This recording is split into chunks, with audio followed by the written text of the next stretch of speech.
अभी तो समस्या ये है कि दुर्गा पूजा है और दुर्गा पूजा में मूर्ति पूजा है ये नहीं। आए इलेक्शन के लिए भीड़ इकट्ठा किया जा रहा है, दुर्गा पूजा के लिए कुछ नहीं किया जा रहा। मिनी चित्तौड़गढ़ कहा जाने वाला और गंगा नदी के किनारे बसने वाले बाढ़ विधानसभा क्षेत्र में इस वक्त द इंडिया बुलेटिन की टीम पहुंच चुकी है और बाढ़ विधानसभा क्षेत्र में मौजूद हूं।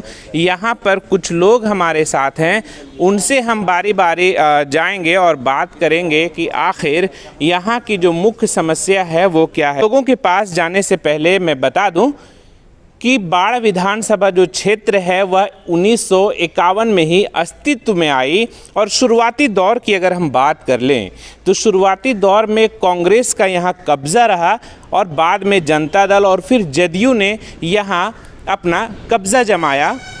बीते विधानसभा चुनाव की अगर हम बात कर लें तो बीते विधानसभा चुनाव में राजद और जदयू एक साथ लड़े थे और यही वजह था कि ज्ञानेंद्र सिंह ज्ञानू उन्होंने जदयू को छोड़ा और भाजपा को अपनाया और भाजपा से ही उन्होंने 2015 में चुनाव लड़ा और तीसरी बार उन्होंने विधायकी हासिल की थी। यहाँ पर कुछ लोग हैं, हम उनसे बारी बारी जाकर यह जानने की कोशिश करेंगे कि आखिर इस विधानसभा क्षेत्र की क्या मूल समस्याएं हैं और ख़ास करके जो 15 साल का जो उनका कार्यकाल रहा है यहाँ के विधायक ज्ञानेंद्र सिंह ज्ञानू का, तो वो उनके कार्यकाल से कितने खुश हैं। यहाँ पर बहुत सारे वरिष्ठ नागरिक भी हैं। यहाँ पर जो आपके विधायक हैं वो कैसे हैं, कितना अच्छा काम कर रहे हैं? कोई दिन देखिले नहीं आते, हमरा लोग चिन्हबे नहीं करते कि ये कैसन विधायक हैं। अच्छा, अब यहाँ पर नीतीश कुमार जो हैं वो लगातार 7 निश्चय योजना की बात करते हैं, कहते हैं कि हम 15 साल का जो मेरा शासनकाल रहा उसमें विकास जो है वो आम लोगों तक पहुँचाए हैं, गरीब लोगों तक पहुँचाए हैं। कितना विकास पहुँचा है आप लोगों तक? यहाँ तक कुछ नहीं पहुँचा है। कुछ नहीं कुछ नहीं पहुँचा है यहाँ। ये जा 100 बरस से बसल ही 50 बरस से आचुआरा दहाड़ के सीमाना है जा, न एगो नाला न एगो गली न एगो रास्ता। इतना दूर गंगा जी है जाना प्रॉब्लम है हमरा के। अब जाइए आचुआरा आधा कोस दहाड़, एगो रास्ता नहीं, गंगा जी नहीं जाए, न एगो नाला न गली के ठिकाना है, नहीं पानी के ठिकाना है, नहीं चले के ठिकाना, आ कोई नहीं कैलखिन इतना दिन में। अच्छा, इस बार कांग्रेस के सत्येंद्र बहादुर भी चुनावी मैदान में हैं, तो उनके बारे में आप लोग कितना जानते हैं? हम लोग जानबे नहीं करते हैं, वो होता अभी ये खड़ी होके। हमारा के सर तेजस्वी होकर के अबरी कांग्रेस को वोट देते हैं। अगर वो नहीं ढंग से काम करेंगे तो उनका भी हम लोग त्याग देंगे। यादव का 400 वोटर हम लोग हैं। यहाँ बच्चा पढ़ने वाला कम से कम 180 गो है। क्या आज तक एगो छोटा स्कूल दिए हैं? ये चौथा से शुरू है, चौथे से पढ़ेगा बच्चा। हमारा बच्चा कहाँ पढ़े जाता है? दहाड़ अचुआड़ा रोड पर, हाई नेशनल हाईवे पर। क्या धक्का लगता है? वो देते हैं आके बच्चा हमको दे देंगे। अरे वो तो कहेंगे कुछ दिए एकागो पानी के आज तक साधन बनाए हमको नीतीश जी। आज तक 15 साल से जब से जीत रहे हैं ना, जब से यहाँ गाड़ी वो रोकबे नहीं की, हम लोग चिन्हेंगे उनका क्या कि कैसा ज्ञानू जी है। तेजस्वी जो है नया पढ़ा है, उनका जरा देखते हैं अगर चांस कुछ। अच्छा, अबरी तेजस्वी को चांस दे के देखते हैं। हाँ, लेकिन नीतीश तो बोलते हैं अनुभव नहीं है उसको राजनीति का।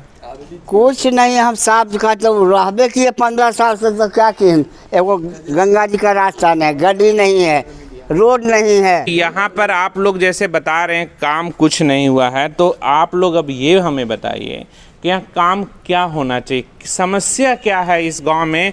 शिक्षा को लेके, स्वास्थ्य को लेकर के, रोड को लेकर के क्या समस्या है? जल जमाव को लेकर के बताइए। समस्या वही है, जल की व्यवस्था चाहिए ना, एगो बोरिंग चाहिए, घरे घर बोरिंग दे रहे हैं। यहाँ 400 बोतल है, बोरिंग की जरूरी है कि नहीं है? तो आप लोग पानी कैसे पीते हैं? पानी चापाकल से पीते हैं। उसके बाद एगो हमरा आंगनबाड़ी छोटा स्कूल की जरूरत है, नहीं है? 100 बच्चा हमको पढ़ता है, वो कहाँ जाएगा पढ़ने लगी? बोलिए नेशनल हाईवे रोड पर चढ़ के जाएगा। अच्छा, मतलब दहाड़ में एक भी आंगनबाड़ी नहीं है? आप ये है, उधर है, हमारे पास नहीं है। जहाँ के हम 400 वोटर हैं यादव का, वहाँ नहीं है। हमारा कहना हुआ कि लोभ पर काम ले लेते हैं कि जीतेंगे तो बाद में देखेंगे, आप बाद में दर्शन होने देते हैं। गांव में पढ़ल लिखल है ये नहीं, पैरवी के हुआ जाएंगे। यह बात है यार की बात है। मैं अपने दर्शकों को बता दूं कि यह जो क्षेत्र है बाढ़ विधानसभा क्षेत्र, यह काफ़ी अहम इसलिए भी हो जाता है क्योंकि यहाँ पर जो है शुरुआती दौर में अगर कांग्रेस लगातार जीतती रही, बाद में जनता दल और फिर जदयू और उसके बाद अब बीजेपी, यानी लगातार जो गढ़ है कई सालों के बाद, सालों के अंतराल के बाद वो बदलता रहा है। हमारे सहयोगी भी लगातार उन क्षेत्रों का भ्रमण कर रहे हैं। बाढ़ विधानसभा पर हम उनसे भी राय लेंगे और ये जानने की कोशिश करेंगे कि दरअसल बाढ़ विधानसभा जो क्षेत्र है उसकी जो समस्या है वो आखिर क्या है, और वो जब क्षेत्र भ्रमण कर रहे थे तो उनको कौन कौन सी ऐसी चीज़ें दिखी जो बाढ़ विधानसभा क्षेत्र के लोगों के लिए अहम मुद्दा बनता जा रहा है। वर्तमान में हम लोगों ने आपका कुम्हरार विधानसभा क्षेत्र का भ्रमण किया, पटना जो क्षेत्र में आता है। इसके अलावा आपका बांकीपुर विधानसभा क्षेत्र का भी भ्रमण किया हम लोगों ने जो, और उन जगहों पे जाकर जो समस्याएं देखी, खासकर बेसिकली जो हम लोग को देखने को मिल रहा है वो पानी की जमाव की समस्या है, खासकर और इंटायर मतलब सिटी के अंदर, और सिटी के इंटायर जब जाते हैं हम लोग तो यहाँ पर देखते हैं कि ग्रामीण जनता पानी के अलावा भी और भी मूलभूत सुविधाओं से काफ़ी वंचित है। ऐसे हम जो आपसे जानना चाह रहे हैं राजेश जी, वो ये कि बाढ़ विधानसभा क्षेत्र में जब आप गए और वहाँ पे आपने जो देखा तो वहाँ पर की जो समस्याएं हैं वो हमारे दर्शकों को बताइए, और वहाँ पर कौन सी समस्याएं जो है वो मुख्य मुद्दा बन सकता है ये भी बताइए दर्शकों को। जी, जैसा बाढ़ का बारे में अगर अभी हम लोगों ने जो शुरुआत की है या देखा अभी आगे यहाँ के लोगों से जब हम लोगों ने मिला तो मिलने के बाद जो मूलभूत समस्या के बारे में जानकारी मिली है विशेषकर है वो सड़क की व्यवस्था, और एक जानकारी मिली है पानी की व्यवस्था। पानी की वजह से क्या है यहाँ के लोग अभी भी बोलते काफ़ी वंचित हैं। इतनी बड़ी गांव है और इस गांव में एक भी बोरिंग का फैसिलिटी नहीं है, जिसके कारण लोगों को पानी मुहैया नहीं हो पा रही है। बारिश के समय में जो चापाकल के जरिए लोग पानी पीने का प्रयास करते हैं उसमें ढक जाती है, बारिश के बाढ़ चली जाती है तो उससे पानी के लिए काफ़ी दिक्कत होती है, रास्ते नहीं है। तो ये सब यहाँ मुद्दा बनता है जिनको समाधान करने की ज़रूरत थी सरकार को, पिछले सरकारों की। और आज वर्तमान चुनाव जो होने जा रही है यही जनता के बीच सबसे बड़ी मुद्दा बन रही है। अगर इनको नहीं समाधान करने का प्रयास की जाएगी तो हो सकता है जो जनता के मूड है वो बदलाव तो होगी, जैसा कि जानकारी प्राप्त हो रही है। और इसके बाद आने वाला पल में अगर उनकी सरकारें भी अगर ऐसे ही समस्या को बरकरार रखती है तो फिर जनता ही सभी सुविधा करेगी, जनता सर्वोपरि होती है। हम कुछ और क्षेत्रों में चलेंगे और वहाँ पर भी बिहार के मिजाज को जानने की कोशिश करेंगे, और साथ ही साथ बाढ़ विधानसभा क्षेत्र के लोगों के अहम मुद्दे क्या हैं और उनकी समस्याएं क्या हैं, हम इस पर भी बात करेंगे। तो चलिए अब चलते हैं दूसरे क्षेत्र में। तो चलते चलते बाढ़ विधानसभा क्षेत्र के अगले पड़ाव जलगोविंद में मैं पहुंच चुका हूं, और यहाँ ये जो जगह है इस जगह पर मैंने काफ़ी भीड़ देखी तो सोचा रुक लूं और यहाँ के लोगों से कुछ बातें कर लूं। हम लोग नीतीश जी के कामकाज से सहमत हैं उनका, हम किसी ज्ञानू जी को नहीं जानते। हम किसी को नहीं पहचानते। अच्छा, मतलब यहाँ पर 15 साल से ज्ञानू जी हैं तो उनके बारे में आपको वो अपना क्षेत्र उनका जहाँ जाति वाला क्षेत्र पड़ता वहाँ काम हुआ। ज्ञानू जी का कहीं पोस्टर देखिए जाके, कहाँ उनका कौन पोस्टर लगा हुआ, ग्रामीण कार्य में कौन काम किए हैं गाँव में, जाके देखिए गाँव में। तो आप आए घूमिए सर, दिखाई देगा, ऐसा थोड़ी छिपा हुआ है। इधर हम लोग सब जानते हैं नीतीश कुमार को, नीतीश के नाम पर कुर्सी टेबल जो खड़ा होगा उसको वोट पड़ेगा। अच्छा, तो आप हम चाचा हम ये भी जानना चाह रहे हैं आपसे कि आप लोग नाम पर वोट दे रहे हैं या काम पर वोट? काम किया है तब न नाम है, जब काम नहीं रहता तो नाम नहीं रहता। काम है तब ये नाम हुआ है, काम नहीं रहता तो नाम नहीं रहता। मतलब आप लोग ये कहना चाह रहे हैं कि 7 निश्चय योजना का जो काम हुआ है वो नीतीश सरकार का अच्छा हुआ है? अच्छा हुआ, बहुत अच्छा। तो हम लोग संतुष्ट हैं उनको। सरकार का काम अच्छा हुआ है तो फिर विधायक से फिर इतना नाराजगी?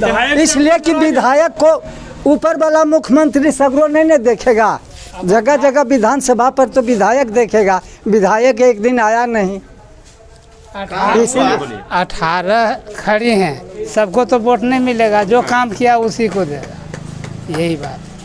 नहीं, वो तो सही है, लेकिन मेरा कहना ये है कि जब सरकार अभी क्या है कि जदयू और बीजेपी सरकार मिल करके चला रही है, तो जो भी योजना सरकारी योजना आ रहा है और आप तक पहुंच रहा है तो जाहिर सी बात है उसमें आपके विधायक का भी हाथ रहा होगा।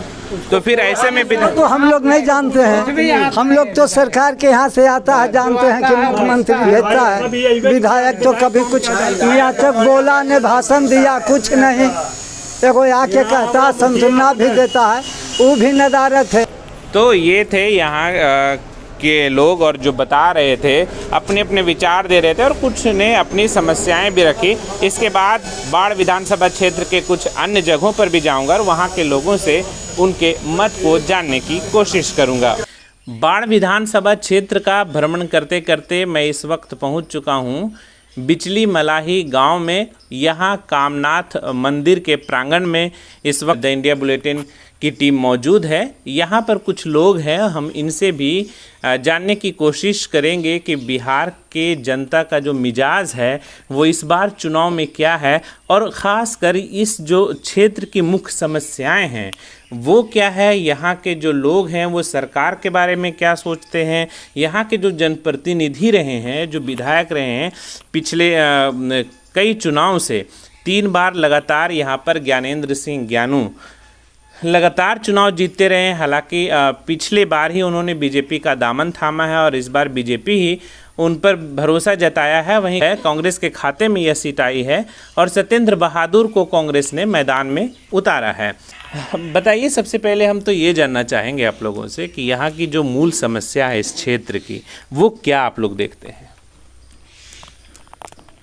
मूल समस्या तो देखिए बाढ़ में शिक्षा का है ही, और ज्ञानू सिंह 15 साल से विधायक हैं, काम भी हुआ है, विकास भी हुआ है, लेकिन बिचली मलाही गांव में कुछ ऐसा काम नहीं हुआ है उनके द्वारा। मतलब बाढ़ की समस्या एक तरीके से है यहाँ पे, बहुत सारी समस्याएं हैं। मैं आपको कुछ बताना चाहता हूँ। पहले अपने स्तर से मैं बाढ़ जिला उपाध्यक्ष आरजेडी से हूँ, ठीक है।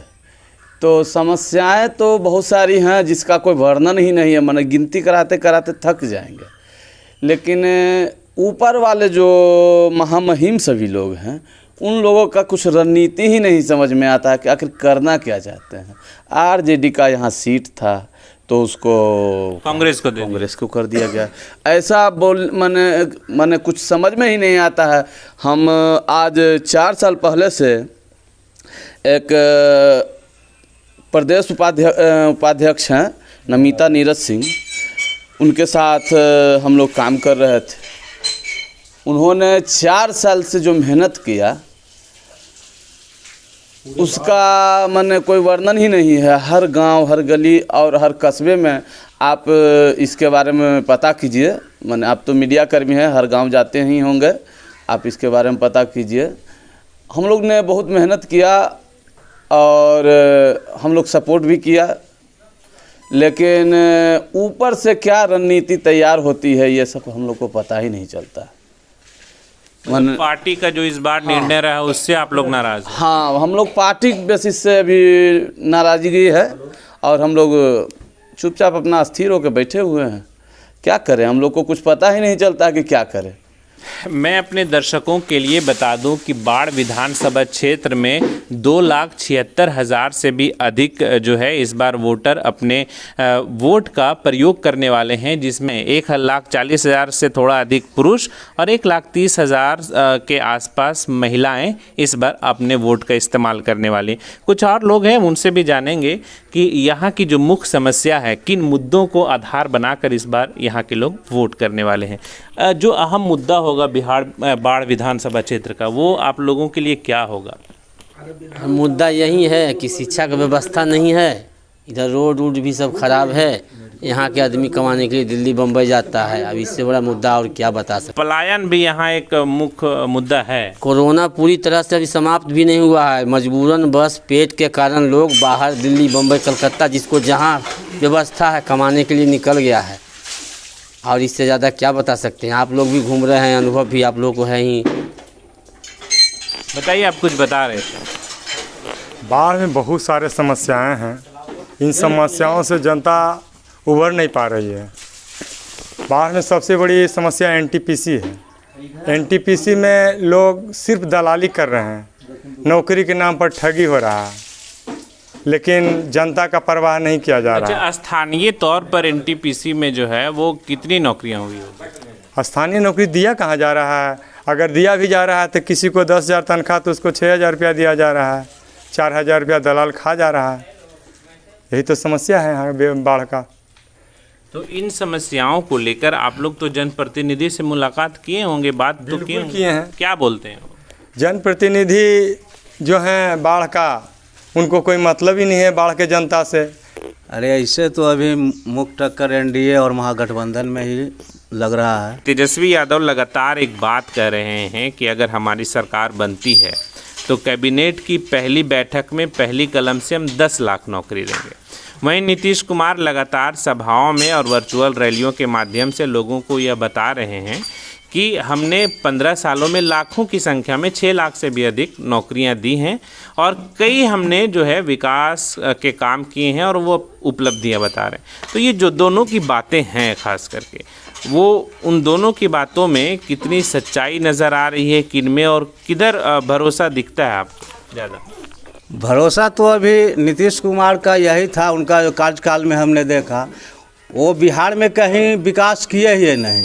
और जहाँ तक की बात है बाढ़ की बात, तो बाढ़ ने इतना सम्मान दिया नीतीश कुमार को कि उनको दिल्ली तक पहुंचा दिया और भारत ही नहीं दूसरे देश में भी उनका पहचान जो है बाढ़ से ही बना। लेकिन बाढ़ को ऐसा गर्त में डाल दिए जो बाढ़ के नहीं, वो बिहार को क्या होंगे कि बाढ़ को जिला बनाने का भी मुद्दा जो है वो आप लोग लगातार उठाते रहे। तो इस बार भी उस चीज़ को लेकर के आप लोग सजग हैं या नहीं? सजग तो 15 साल से मतलब है ही। 2005 में जब नीतीश का सरकार आया था उस समय भी बोला गया था बाढ़ में, जगन्नाथन स्कूल के पास नीतीश कुमार खुद बोले थे कि बाढ़ को जिला बना दिया जाएगा, लेकिन 15 साल से बना नहीं। आगे भी देखिए क्या होता है, भगवान मालिक है। जल जमाव की स्थिति के बारे में बताइए कि यहाँ जल जमाव की स्थिति क्या है? बाढ़ टाउन में है, उधर लहरिया पोखर हो गया, बाढ़ बाजार हो गया, स्टेशन रोड में हो गया, बाजितपुर हो गया, इधर बारिश का पानी जम जाता है। अच्छा, एक बात जो लगातार होती है नीतीश कुमार के बारे में, और वो खुद भी कहते हैं कि 7 निश्चय योजना जो है वन की बात करते हैं कि 7 निश्चय योजना वन में हमने वैसे लोगों तक वो योजनाओं का लाभ पहुंचाया जो वाकई उसके ज़रूरतमंद थे। और वो बार बार ये बात कर रहे हैं कि अगर हमारी सरकार दोबारा आती है, यानी फिर से आती है, अगर मैं चौथी बार आता हूँ सत्ता में, तो मैं क्या करने वाला हूँ कि 7 निश्चय 2 को इस बार हम लागू करेंगे। तो 7 निश्चय योजना के बारे में हम जानना चाहते हैं आप लोगों से। नहीं, 7 निश्चय योजना है जो अभी कार्यशिला पर चल रहा है और हर गांव में ऐसे बिजली मलाही में अच्छा काम हुआ है, जल नल का भी अच्छा काम हुआ है। हाँ, ये है 7 निश्चय रहेगा 2 में तो अच्छा ही काम होगा। तो ये थे बिजली मलाही के लोग जो साफ तौर पर बता रहे थे। जल नल योजना की बात कर लें या अन्य योजनाओं की बात कर लें तो इन योजनाओं के तहत काफ़ी कुछ काम हुआ है, लेकिन देखना अहम होगा कि इस बार राजद को टिकट ना दे करके कांग्रेस ने सत्येंद्र बहादुर को मैदान में उतारा है और राजद यहां से चुनाव नहीं लड़ रही है। ऐसे में देखना काफ़ी अहम होगा कि बीजेपी के प्रत्याशी को कांग्रेस के प्रत्याशी कितना टक्कर दे पाते हैं।